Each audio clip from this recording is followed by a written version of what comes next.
We choose our lives. We choose where we're going to go and who's going to be part of our next life journey. And we come in to evolve and grow in every way imaginable. And we've got tools to make magic happen. Soul contracts include soulmates, twin flames, siblings, and might we choose our parents?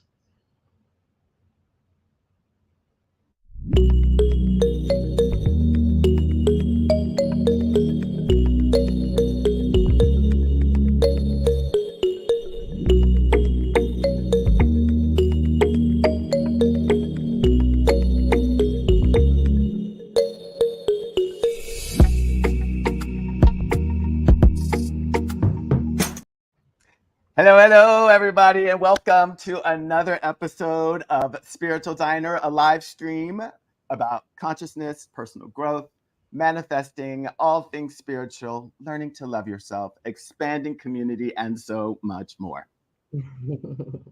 And each week, we prepare a well thought out menu of fresh and healthy perspectives to nourish your mind, body, and spirit as we move along on this dinery journey called life. I am Vash, Boddie. I am a journalist, a manifester, a healer, but I like to say coach, recipient of messages from a spirit guide, and keeper of sacred contracts. I'm Tammy Reyes, teacher and intuitive, a hopeful dreamer of a world full of love that involves luxury travel and lots of hugging of furry animals. Today, we welcome you to Spiritual Diner. Today's special is almost ready.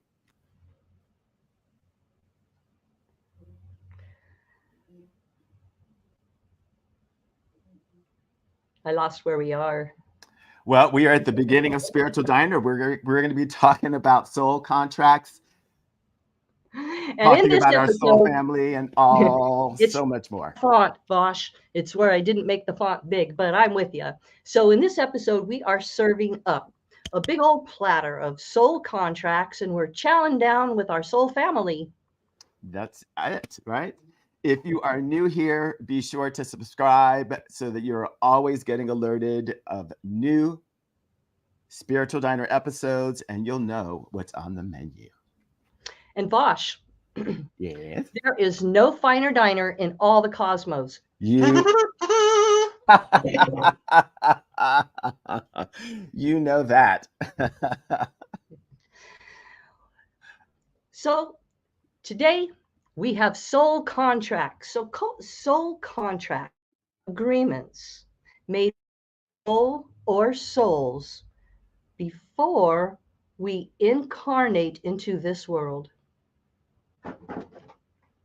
Now, these agreements are made with anyone that we connect with in a meaningful, usually powerful way. And soul contracts, sometimes called pre-birth agreements, contain all of the details of our lives, including, pardon, including after we pass, we return to the source. You can call that in between lives, God, or heaven, another dimension, but the place we go when we pass or die. And when we're there, we create and we decide the details of our next life, and that includes future life experiences and the people that are going to be part of those life experiences. Our soul contracts, sometimes it could be called sacred contracts also, contain the life lessons that we choose to learn when we come into the earth. Now, these life lessons help us evolve and develop in a way that is best for our individual, spiritual, and energetic growth. And there's three main kinds of lessons that we come in to learn. There are karmic cycles. Sometimes I call them karmic lessons, but we're going to go with karmic cycles. There are soulmate contracts, and there are twin flame contracts. So let's talk about a karmic cycle.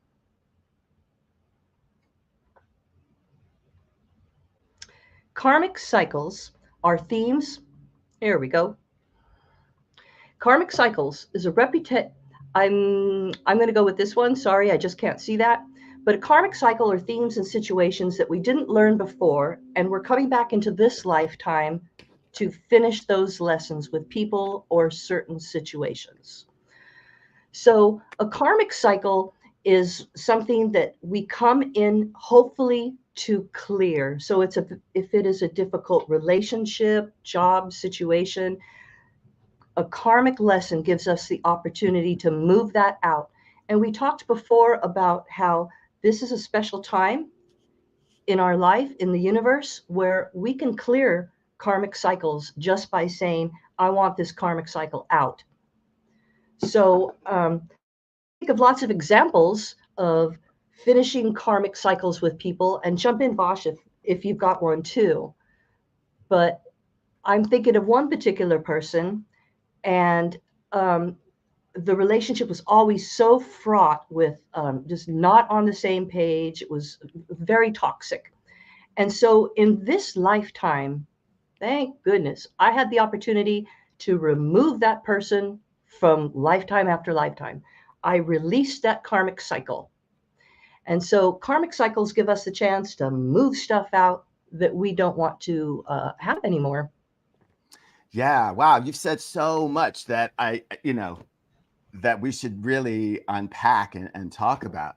Like, firstly, like when we die, like what happens to our spirit, right? Like, I don't think that we've ever really gotten into that. And I know next week, which I don't want to necessarily get too much into until we get to the end of this particular show, but as spirits, I have a very different belief, I think, than what you may have about what happens. I believe that we go, I mean, you said the source or to heaven or wherever else other people think that we may go. I just think we go back to the energy that is the universe. Is that what you mean by going back to source? Absolutely. That's it. Cool, cool. I just want to make sure that everybody who's listening really does get that whole good understanding. Yes, Uh, because it's so different for everybody. So lately I've been going with the word source because I think it considers those that have a religious affiliation happens after they die, and those that have an understanding or expectation, but not necessarily a religious belief. exactly, exactly. Because we want everyone to understand here at the Spiritual Diner that all are welcome. Um, yeah, and cycles, especially karmic cycles and karmic. We So are in this great space, and as that people are realizing, we've talked about before, and a friend of mine, my friend Judy Henderson, hi Judy, because I know you're watching eventually, uh, wants to talk about that with regards to the Buddhist religion and being able to always be able to chant and get rid of some of that karmic energy and that bad karma, being able to release that, because that's always been the case, and it's good that we're teaching people that they can do that, period, right? And there's so many different ways of being able to do that. yeah, um with regards to like being able to let go of some of these karmic cycles, it's super powerful to be able to do that, but it's yeah, also super powerful to go through and get those lessons, right? yes. How, because if we've said that we want to have that growth as a soul, if we let go of some of those cycles, how does that soul then do or learn that lesson? Hmm. Or is that the lesson to have the Right. power to let Yeah. go? Yes. Yes. So speaking from experience, there comes a time where you just realize that you're in a no-win situation. Hmm. So why come back lifetime after lifetime to have your butt kicked by someone that treats you badly, using a person in this example? Sure. And so I know what happened is I'm a little slow, but better late than never. A light bulb went on a few years ago, and I realized, dang, this person is really toxic. And Right. I started to learn about that, about the dynamics of this toxicity that this person held. And then it was like I felt, oh man, that really explains a lot. Right. And Right. I felt freer. And shortly after that, I came out of the psychic closet and started psychic readings with Tammy. And then we started brainstorming, spiritual diner, and so on. So I think that paying attention to the karmic cycle, being able Hmm. to target into the karmic cycle you're working on and acknowledge that you're done with it, instead of coming back lifetime after lifetime, you can just be done with it. That's kind of good to know. Yeah, yeah. And speaking from experience and going through some cycles myself, I've learned that sometimes it's a matter of trying a different tactic, learning a different skill to then get past those cycles and or working through it to then meet people or challenges in a new way that then help to free you to go on to then do other and better things, because we're always going to be confronted with situations, um, challenges that we always have to grow from, right? So it's interesting to look at those karmic cycles to get the karmic lessons, and then how do we go about doing them? And it's one of those things where it's so individual as we go through them. But I think as long as the goal is to learn and to evolve, that it's all good. Yes. And I've found, pardon me, I got a little frog in my throat, but Ribbit. um, I got excited, forgot what I was going to say. So I'll just move on. Oh, the karmic Okay. stuff. Um, I find it helpful when I'm just stuck, like I'm thinking of this toxic person that I ended the relationship with just 3 years ago. And when I was at the place where I just couldn't what to do next, like you suggested, we're always going through this toolbox and trying to work through it.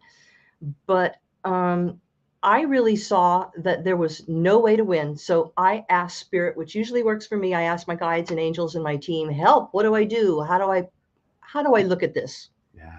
Because I'm at a wall. I don't know what to do. And it was shown to me. She showed me.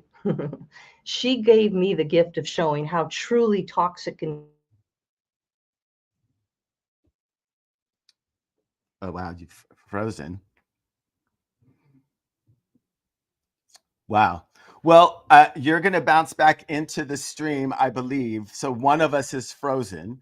But when you come back, we're going to get the rest of the story that you've had from your karmic lesson and how you've gotten through and worked through it. You froze for a little bit of time. Did you see that? yeah. It's amazing how energy, in other episodes, we've talked about energy. And I think specifically in this time right now, that we as spiritual beings, when we get excited, we affect the energy around us. And I could tell that this was something that was extremely important to you. And all of a sudden you froze. Off. That's just truly, truly amazing. So that happens to me all the time. I will lose a phone call, devices will shut off. I was actually in a car with someone who had a Prius. It was someone I was dating, and something happened, and I got super excited in the way that I know when that happens, things happen. And as soon as it happened, I was like, oh, I hope nothing. And then the car shut off, and we were on the freeway. We were on the freeway in Los Angeles, and the Prius shut off. So there we were, stuck for a while. I had to really seriously clear the energy, like relax and calm down. And then the car started again. So I just want to acknowledge and honor that what you were about to say was serious, and the energy that you have around it is super duper duper serious. So I honor that. I honor that. I believe that there are technology gods. We could talk about that another day. And I think there's concert gods too, because I've had such blessed luck with concert situations. But technology gods are new to me. And before we started and I did a prayer for us, I didn't include them. So we're acknowledging technology gods now. Let us be free of technology woes. So, in short, with karma, if you don't like a relationship or a situation, that is a red flag that it is a karmic lesson, and poop or get off the pot. Do something about it. And if you're at a loss with what to do, ask spirit. ask your guides, because this is the perfect opportunity to clear all that stuff and move on to a happier space. Very interesting. Yeah, I mean, And you know, it's we're going to talk about our parents and if we choose our parents and things. Um, so, because I had to work through karmic stuff with my mom before she passed away, right? Like, I mean, I was very yes, much here to do exactly that, and there were yes. times when it felt insurmountable, and it felt like there was never, ever, ever going to be resolution. But as we talked Mhm. about in the very, very first episode, not only was there resolution and so much incredible growth, but it became such a springboard for me in so many various and different ways. So, And remember when we were little and we complain about our parents in different ways? It's like none of that stuff matters. I don't even mhm, remember what we were well, I probably can remember, but I don't even remember what we were complaining about, because our relationship changes, we change, we grow, and it's interesting. And I don't mean to be braggadocious. Nobody's better than anybody else, mhm, but when we consider our parents and our relationship with our parents, and I know you and I are on a mission to evolve and grow and share stuff that we learn, but our parents might not be in that place. That might not be the agreement that they made before we all came in together. And so I think it's important to keep that in mind, because, at least for me, it helped me to not be so critical of my parents, because I know everyone's doing the best that they can, and it's mhm. certainly a hard job. Thus, you and I opted out of that. And so I guess be gentle as we conclude our karmic relationships and ties with people. And our parents do hold a special place. Most But definitely, most definitely. I hope you remember what I said about my parents because I don't. Well, I can probably remember a couple things. I think it was just stuff that reflected we were young and didn't know what's going on. I don't think we were in a place yet where we could put ourselves in our parents' shoes. Exactly. And we have always been, uh, I don't want to say rebellious, but free spirits in a world that did not necessarily always um, acknowledge, support that free spiritness. Right. Yes. Hmm. Yeah. Absolutely. Nice. And part of our reason that we're doing Spiritual Diner is to plant those seeds that have been growing ever since we were little and were the basis of our conversations, but we just didn't know that eventually we would end up sharing positivity and sharing the things that work for us as a way to uplift others through Spiritual Diner. Mhm. Absolutely. Absolutely. My goal is to make people realize they are magic and to strengthen their magic for sure. For sure. And Cool. Wow. What a okay, divergence from just talking about karmic lessons and cycles. Right it's all on. good. And we Yeah, got yeah, yeah. soulmates.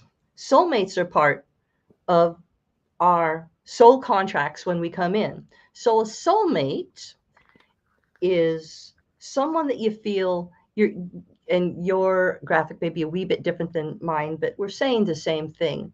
Soulmates are someone that when you meet, you feel an instant connection with. It's like you've known them for a long time. And you have a relationship that's not needy, it's very balanced and supportive, because a soulmate relationship should challenge you to be able to move forward instead of move forward from a place of selfishness to a place of giving. And so our soulmates, those people that are part of our tribe that resonate with an equal energy and vibration, are the people we feel safe with. And they also are the people that we made soul contracts with to come in and assist each other.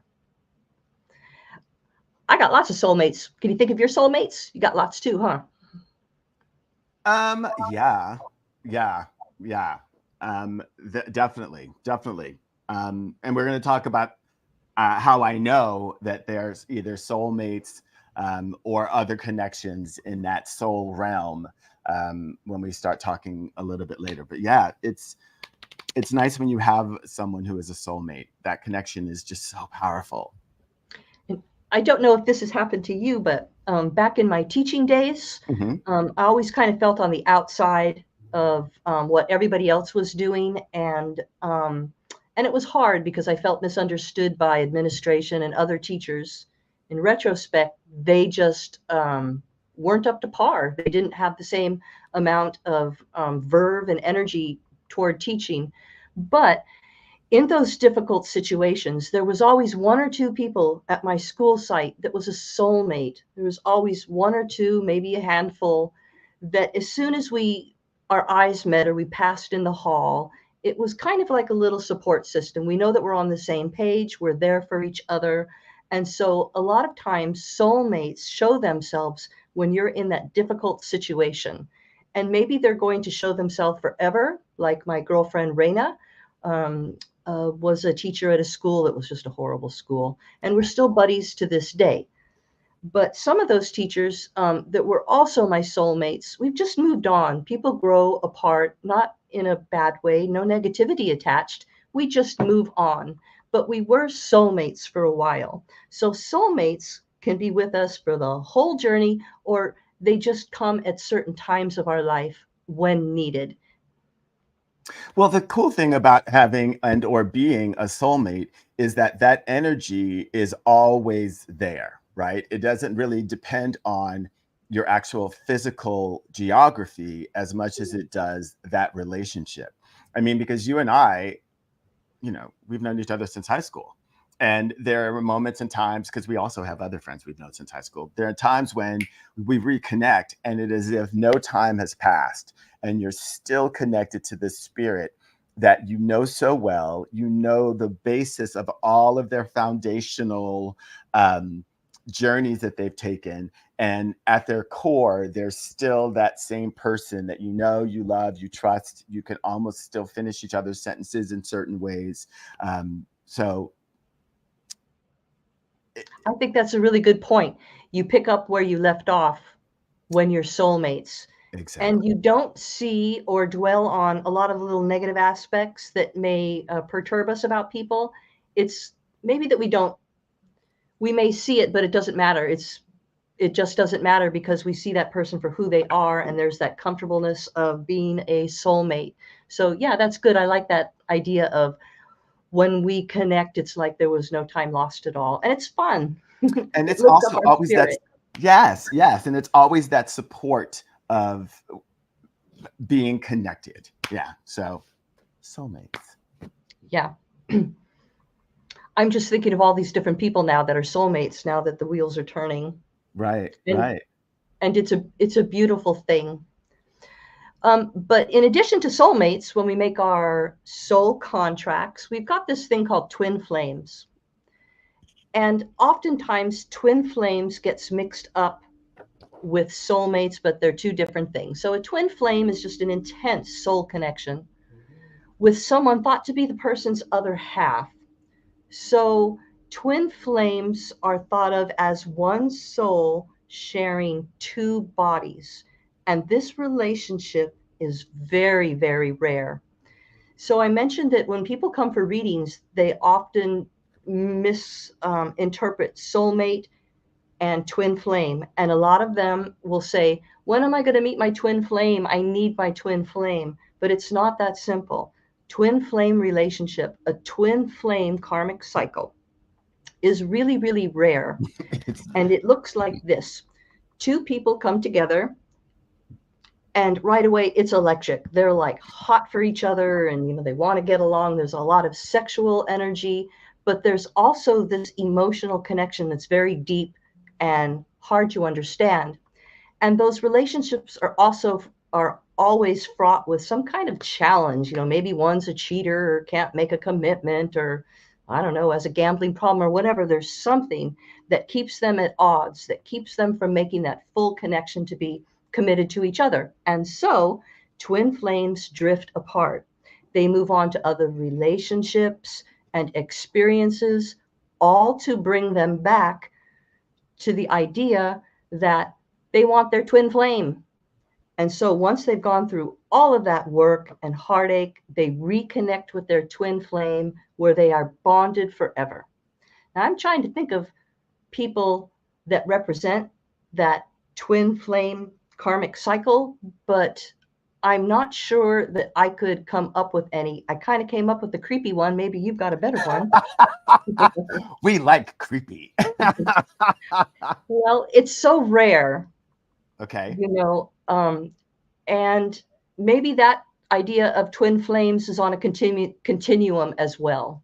You know, maybe I'm thinking of a couple that are friends of ours, and maybe they're twin flames, but then I see the humanness from both of them Mhm. and think they're not twin flames. They're just people that have been married a long time and get on each other's nerves. So it's not clear to me who those twin flame relationships are. Right. But here's the creepy one that might be a twin flame, but I'm open to suggestions on this.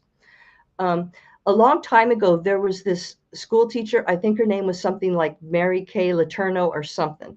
And I believe she taught sixth grade. She had 4 kids and a husband, but she started getting along with one of her sixth grade students that was maybe 12 or so.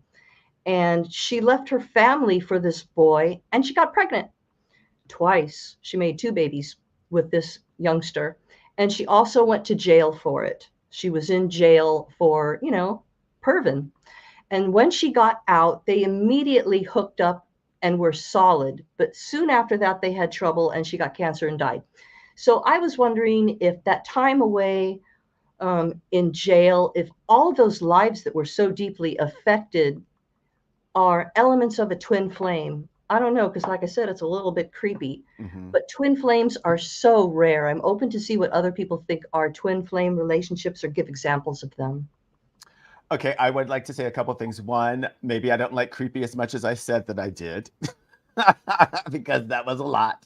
Um, Two, as we try to unpack this whole notion of, soul contracts, karmic cycles, etc., to look at that to see what could possibly have been the Yes. contract, right? Maybe it was the Yes. children, right? Yeah. Which we will try to dissect a little bit later. But jumping back into twin flames, first of all, thank you for that definition. Very, very good. I hope whoever's watching got something out of that. The notion that they are so rare, first of all, is really important, right? Because I hear about twin flames so much, and for people to think that they're really common is good to know.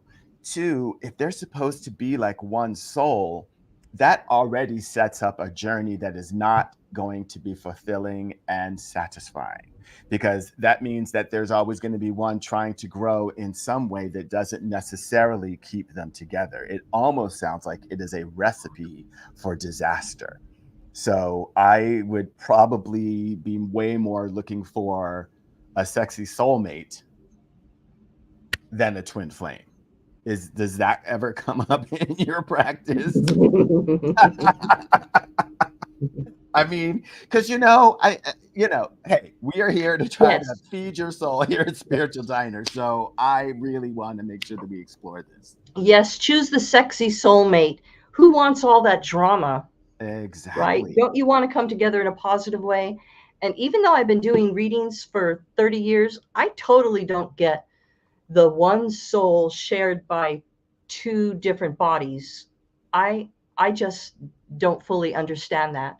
And so I'll just leave it as it's really rare. And if viewers or anybody has a suggestion of who emulates that model of a twin flame, I'd like to know. You know what? Actually, absolutely.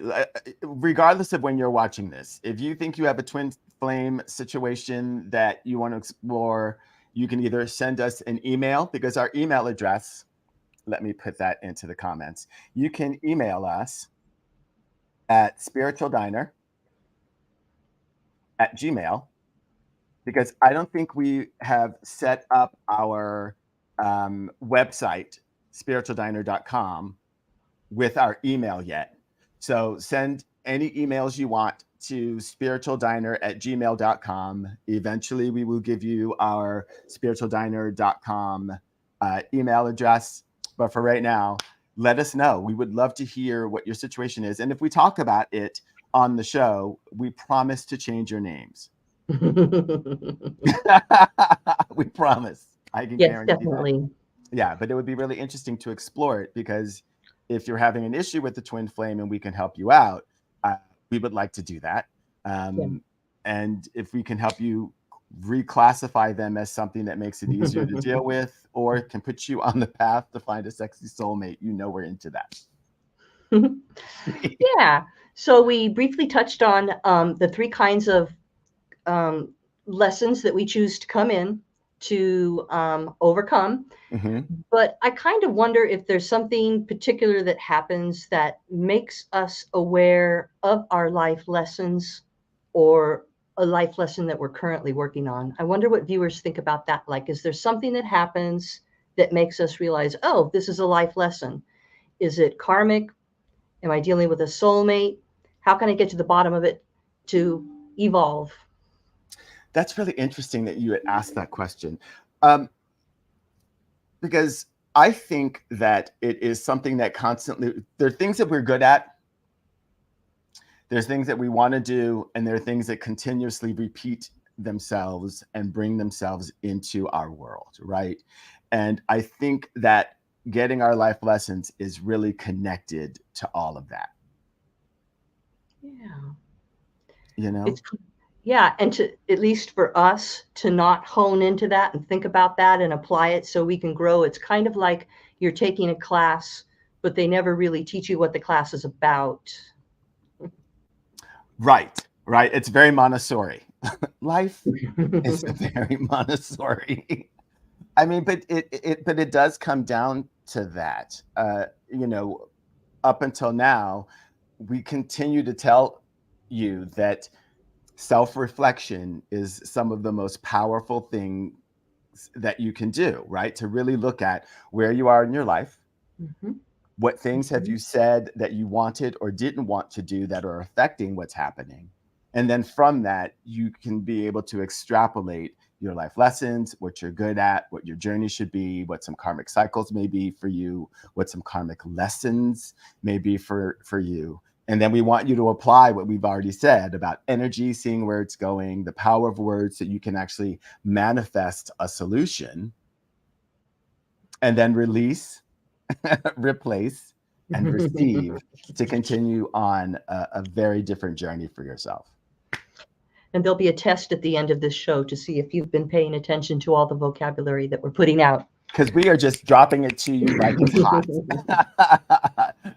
The good thing about this show is that people can go back and watch that and hear that sentence over and over and over again.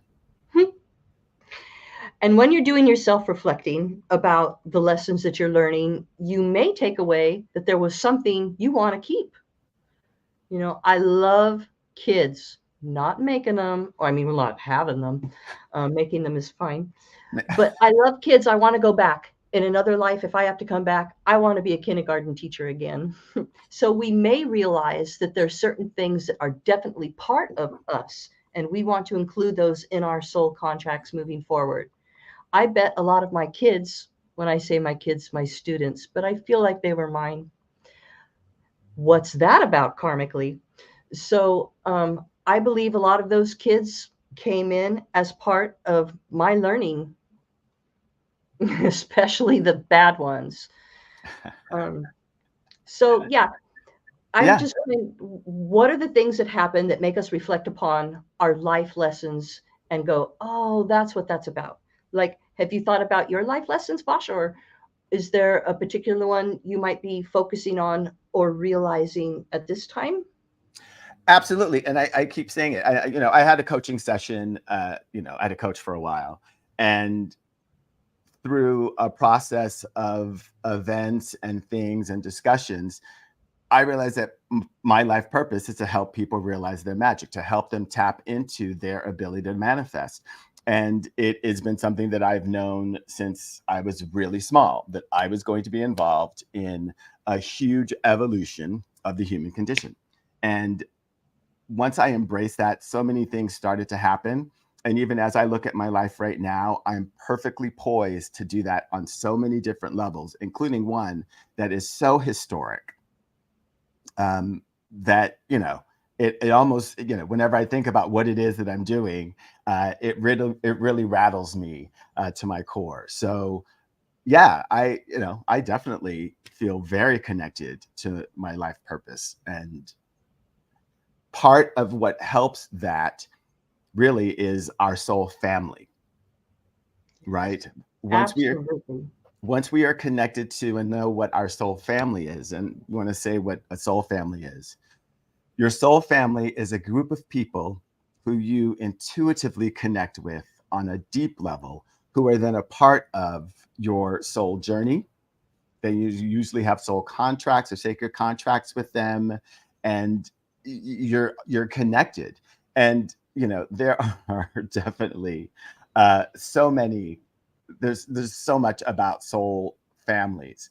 They're different than your regular family. Sometimes Yeah. people talk about them as being your chosen family. Uh, there's a belief that we incarnate with them over and over and over again because of agreements that we have, Yes. that sense of familiarity that we may have. And they're really supportive in helping us become who and what we want to become. And as we were preparing the show, we came across an article that talked about the different ways that you may know when you've encountered someone that is a part of your soul family. And I just want to go through some of them, not all 12 of them, but one of them is really important. Like, your eye contact is deep and engaging. Like, when you first meet them, it seems to be clear that you've known them before and you're magnetically drawn to them. Another one is you kind of speak the same language, right? Um, it Yeah. doesn't Good have to. one. What'd you say? Good one. Right? Exactly, exactly. Um, Number 5 is you feel as though you've known them your entire life,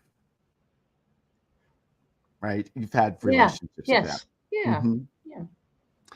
Yeah. They appear at times when you need guidance or you need them the most. This one is super powerful.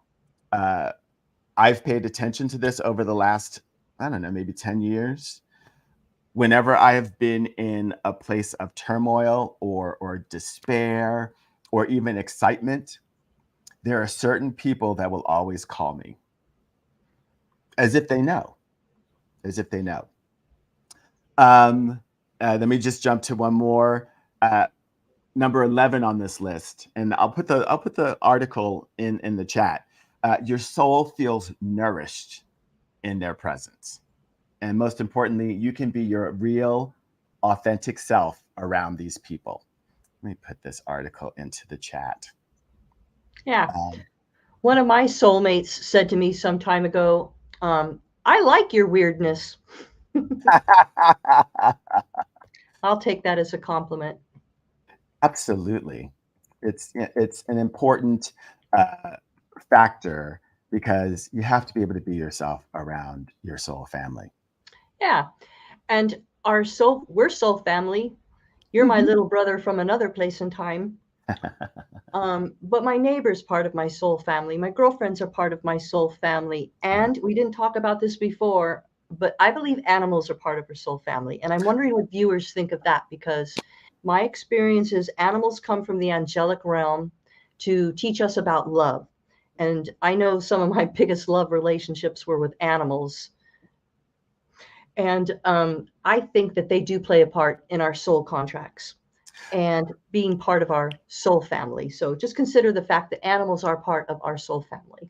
That is so incredibly important. And there's so many stories that people share. I know we like the Dodo Facebook group. They always share videos of people with their pets. And so many of those stories are about how an animal, and sometimes it's a crazy animal. Well, not a crazy animal, but it's sometimes an unexpected Unexpected. breed of animal that comes into someone's life at a time that they need it, whether they're grieving, whether they're super happy, or what have you. I think we would be remiss not to acknowledge the spirit of animals and how they find their way in. And those animals, because of the lifespan of an animal, it's very short. They really do come in to help get over a hurdle. They do. Yes. And I know for me, those animal losses are so heavy. Pardon me. Yeah, Well, so animals can be part of our soul contract. And maybe one day we can do a little show about that because I've got all kinds of stories about animals that you know me. Animal communication was the first thing that happened to me. It just took a long time to figure out what was going on. and you're So, really good at it. As a matter of fact, you've taught me things, so we should definitely do a thing on that. yes, they are our teachers. And when you talk about unexpected animals, Hmm. um, and then we'll move on. When I was in sixth grade, I saw this video about Lonesome George, who was the last Galapagos tortoise of his particular kind, because there's a lot of different variations of Galapagos tortoises. Hmm. And I don't know what it was, but I just loved that tortoise. And I just knew I have to have one. I've got to have one, but you can't have a Galapagos tortoise, you know. Right. So years later, I did dream boards. We've talked about those before, where when you set a goal and then you cut out all these pictures from magazines, you put all these images on a poster board or a large piece of paper, and you put it where you can see it, and it represents your ideal. It represents what you want to create for yourself. And on my dream boards, I had all these pictures of giant tortoises because it was just a fantasy to have a big tortoise. And then about 21 years ago, I was in a pet shop and I saw this little sulcata tortoise, and he looked at me and he said, "Get me out. Get me out of here." So now I've got this giant 150-pound plus animal that, is part of my soul family. So Absolutely. yay, animals. Um, but siblings can be part of our soul family too. And in Hmm. my experience with readings, people's relationship with their siblings is one that comes back lifetime after lifetime, but not always as siblings. Often, our siblings in past lives, from what I've experienced in readings, those siblings are warriors of some kind, fighting some kind of a revolution or battle or movement, but they are together in a way that is fraught with danger, and it builds this relationship where they become so connected that they do incarnate together lifetime after lifetime. Um, a lot of, not that I am knowledgeable on soldiers during wartime, but I know that they build these bonds that is unique to them and their group that they're in battle with. And even though they're completely different kinds of people, they have those connections with those people. Why? Some kind of karmic ties, some kind of soul family. I don't know. But the role of siblings often in other lives, you've been warriors fighting something together.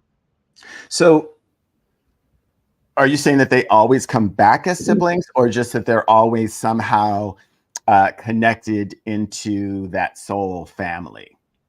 They're always connected. They Okay. might not come back as our biological brother or sister, but Hmm. when we look at the relationship with our siblings into past lives, my experience is they've been together in really dramatic experiences like wartime. Okay. Interesting. And what Interesting. if you don't have any siblings? You've never been in war. Yes, that's it. That's an interesting thing. I mean, it's such an interesting concept to think that your siblings, because a lot of times people don't get along well. Yes, let's talk about that. Siblings sometimes can be challenging, right? There are many families where the sibling relationship is not as supportive, which forces these people to go out to find a chosen family that often fills in that space. So when you look at a karmic cycle and karmic lessons connected to siblings, it's sort of amazing to think that they might somehow be so attached to you year and year and cycle after cycle. Hmm. Hmm. Just an Yeah, interesting. it's really interesting because my brother and I never got along. I think when I was born, he just despised me from the get go. But now, so why is it like that? Why do we have each other's back now? We're not we're not similar in any way except maybe a love of food and Rush, but we're so completely different. But I see now why he's my brother, because we had to experience our parents and everything that that left us to deal with and grow from. And so now I get um, all the dynamics of my relationship with my brother, and I love my brother. Lovely. I know your brother. Your brother's a great guy. Well, I know your brother from high school, and I always looked up to him. I thought he was always cool Tom. Um, if I can say his real name. Yes, We don't have his last name, so it's good. It's good. It's good. that's right. So we have a little bit of time. Let's talk about our parents, since we talked about, you know, our siblings. Is it possible that we choose our parents? There are some cultures, many native cultures actually, like Native American, African, Greek, Indian, Tibetan, lots of indigenous people believe that we choose our parents and our families before conception as part of a soul or sacred contract to come in to nurture us and to elevate us into another space. You and I have talked about this before, that we actually get a lot of the DNA from our ancestors. So there being this sort of notion of combining things in order to create the new is definitely connected there. Yeah. The first time I heard the idea that we choose our parents, it felt so natural. But when I applied it to myself, I thought, whoa, wait a minute. I must have made a mistake or been sleeping that day. And I remember my psychic teacher told me, because I raised the question a few times, why my parents? What's with my parents? And she kind of frowned upon me putting that forth in a negative way. Mm-hmm. And now I get why. And now I totally understand why I chose my parents. And I'm so grateful to them. I know that I chose them because they were the exact people that had what it takes to teach me the lessons that I needed to learn in this life, particularly ending karmic cycles. Mm-hmm. And when I ended karmic cycles with my parents, one was challenging, the other, our whole relationship just fell into a very loving place, and it was healing for both of us. And so I think it's important to consider that we chose our parents, and what have we learned from our parents is another thing to consider.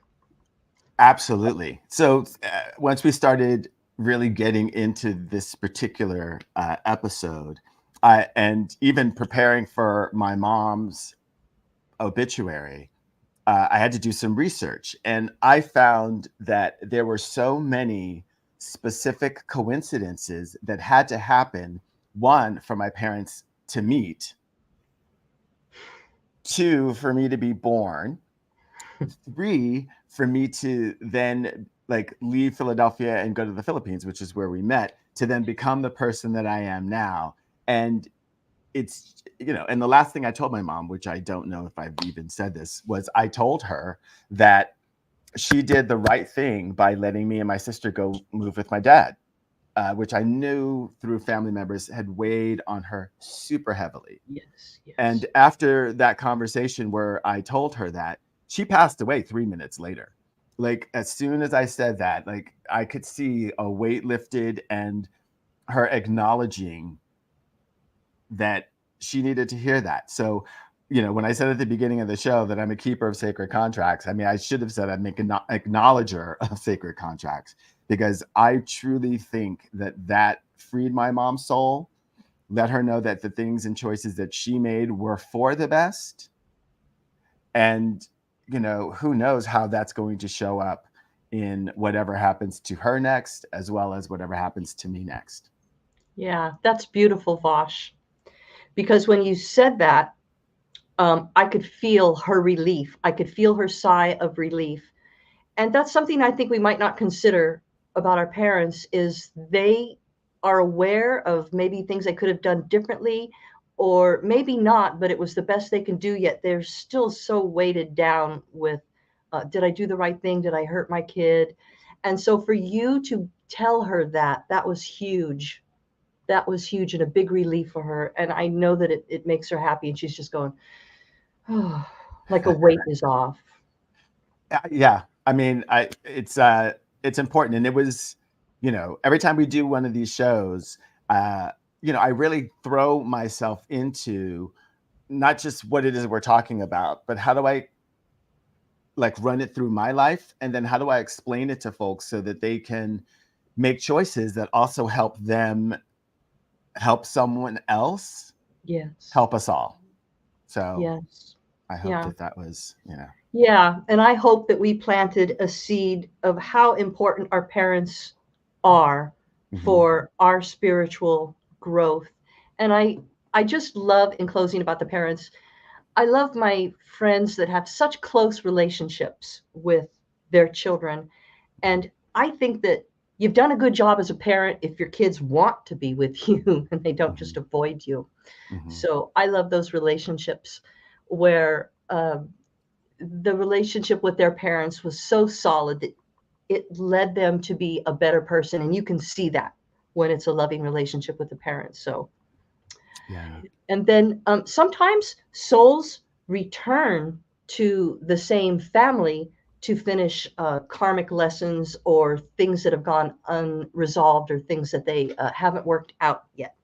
For example, maybe that person is your mother in this lifetime, but before they've been a sister or an aunt or a Mhm. father, or you were the parent. So that's a dynamic that's really common and comes up a lot in readings, is how our immediate family and parents have been with us before, but in other roles, like they're the kid, we're the parent, and vice versa. Or, like someone dies and then someone's born shortly thereafter, and that spirit is actually that person that comes back in and helps. Yeah, yeah. That's so fascinating, right? Okay. And when we think about like the number of souls that there are and the number of possibilities and how are we so connected to think that there are some that really do come and stay with us and recycle in. Sometimes it's a pet, right? They Yeah. come through as a pet as opposed to an actual individual. So Yes. be nice Yes. to every soul you meet because you just never know what they're The going to teach you. golden rule. Yes, indeed. Yes, indeed. I like that. Yeah. So we make these soul contracts with our soul family to incarnate to learn lessons, but we got free will. We have free will, and free will is exactly what it sounds like. It gives us the ability to make choices to do whatever, right? And we've said this before. I'm going to always keep throwing you guys back to some of our other episodes where everything is a choice, including how I'm finishing this sentence. So free will is so powerful. It overrides everything. It overrides your astrological signs. It overrides your soul contracts, your karmic lessons, your karmic cycles, your soul family, etc. So all I say is if you've got love in your heart and you're coming from that place and looking to manifest that, your free will will always take you in the right direction. Yes. And I'm going out on a limb here, Vosh, but I must share a Rush lyric with you. Oh, do it. Okay. And it's called Free Will. And it goes like this. Yes, you'll be doing the music in the background, but it's so perfectly phrased. You can choose a ready guide from some celestial voice. If you choose not to decide, you still have made a choice. You can choose from phantom fears or kindness that can kill. I will choose a path that's clear. I will choose free will. So I think Here we are again. Like that was really emotionally charged for that's you so because, appropriate. yeah, and you froze again and again. Look, all I'm saying is your energy was so connected to that and it was really beautiful. It all came out. So I trust that everyone was able to hear that and get that because I thought it was really lovely and it was everything that we were just talking about. You've got free will, use love. I especially love that you could kill with love. That's, that was particularly interesting. I love Yes, the dark side. But today we got to talk about soul contracts, which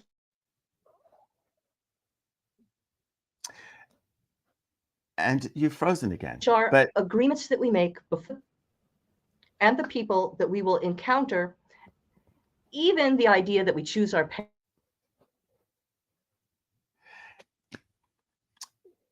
so I am going to go ahead soul and family that help. And that thing blacking out is making me sad.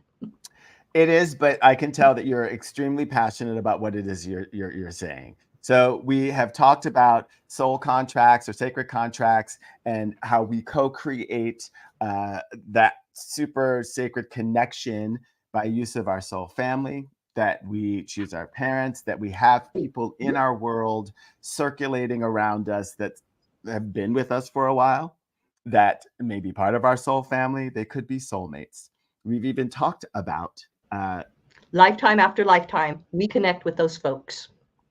and we even talked about twin flames, that in a lot of ways, if you can find a sexy soulmate, you might just be better off. Yes. Yes. That's the takeaway for today. That is the takeaway for today, no doubt. Sexy soulmates only. Yes, yes. Well, I have a question for you, Tammy. Okay. It's an easy question because we're really close to the end of the show, and we really did want to talk about magic. Um, my thought here is that if we go into magic, there may not be enough time to really give it the service that we would like to give it. Should we So table maybe, that? yeah, I think we can. But I think that we could at least give a little tease that magic happens when we pay attention to these things. And when we notice the goodness, that opens up the window for more magic to come in. We can make the magic. Woohoo. You want to give the definition of magic so they know what Okay. to look out for? There it is Okay. right there for you. All righty then. Here we go. Needs to be bigger. Well, then I'll do it. Uh, Okay. Magic is the power of influencing the course of events by using mysterious or supernatural forces, which we have already told you are words. Words and energy are part of what help you create magic. And we really want to go into that a lot further with you. So you're going to have to tune into another episode of Spiritual Diner to get that. But we're going to be sharing that because my life purpose is to help people realize their magic. And their magic is spelled Their and They''re. That they are magic and that they have magic. So we'll be Yeah. going into that a lot more. Yeah. We'll talk about Well, it seems that we have come to the what it end. leads to. It's all good. Okay. Technology Yeah. gods. I know, right? Well, And the last thing about magic, though, and we'll